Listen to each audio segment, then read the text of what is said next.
Ассалаумағалейкум құрметті достар. Бүгін сіздерге қан сарысу арқылы малдың буаздығын анықтайтын тестпен таныстырмақшымын.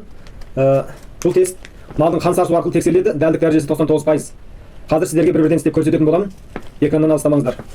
Мынау болса біздің малдың қан сарысуы, яғни қан алғаннан кейін біраз қойып қойсаңыздар осылай қанның сарысуы бөлініп шығады. Сол сарысуды тестке тамызду арқылы малдың буаздығын анықтай аласыздар. Қазір сіздерге бір-бірден көрсететін боламын.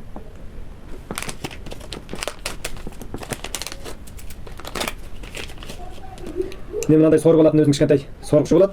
Сосын тест мынандай болады. Қазір осы мына жердегі тестке қан сарысуын тамызатын боламыз. Сосын мына жердегі недері қызыл болып жану керек. Былай аласыздар. Сорғысты аласыз, сосын жерге қанның сарысуын тамызасыз.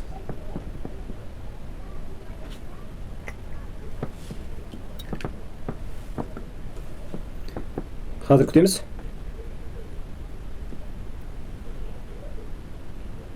Біздің Қазыбек YouTube арнасында және TikTok, Instagram арнасында мал шаруашылығына қатысты құнды ақпараттар үнемі айтылып отырады. Арнаға жазылып, қолдап қуаттап, лайк басып достарыңызбен бөлісіп отырыңыздар. Арнамызда сіздер үшін, әсіресе мал шаруашылығымен айналысатын кісілер үшін тамаша ақпараттармен бөлісіп отырады. Қазір күтейік.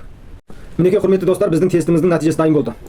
Қазір сіздерге жақындатып көрсетіп өтейін. Мына жерде екі қызыл жанса, ол малдың буаздығын білдіреді. Егер жоғары жағындағы қызыл жанып, астындағы қызыл сәл солғындау болса да, ол малдың буаздығын білдіреді. Бағана қол салып тексергенбіз, мал буаз болған, сонда да қанын алып, осы тестке эксперимент жасап көрейік деп шештік. Өте тамаша нәтиже көрсетіп тұр. Буаз екенін міне көрсетіп тұр, көрсеңіздер болады.